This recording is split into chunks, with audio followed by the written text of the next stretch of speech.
आपल्या शहरातील घडामोडी जाणून घेण्यासाठी पब्लिक मीडिया चॅनलला सबस्क्राईब करा, लाईक करा आणि जास्तीत जास्त शेअर करा।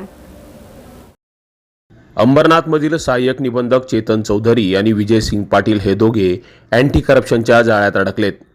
60,000ची लाच स्वीकारताना अँटी करप्शनच्या अधिकाऱ्यांनी त्यांना रंगेहात अटक केली आहे।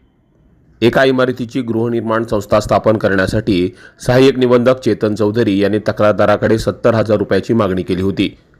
मात्र तडजोडी अंती 60,000 रुपये देण्याचं ठरलं। आज हे 60,000 रुपये स्वीकारताना अँटी करप्शनच्या जाळ्यात हे दोघे जण अडकले। दरम्यान त्यांना अटक करून बदलापूर पूर्व पोलीस ठाण्यात आणण्यात आलंय। पुढील तपास अँटी करप्शन विभाग करत आहे। मात्र सातत्याने राज्याच्या अनेक भागात कोणते ना कोणते अधिकारी लाच स्वीकारताना अँटी करप्शनच्या जाळ्यात अडकतात। मात्र तरी देखील हे सरकारी अधिकारी लाच घेण्याचं काही थांबवत नाहीत। Public media, Badlapur.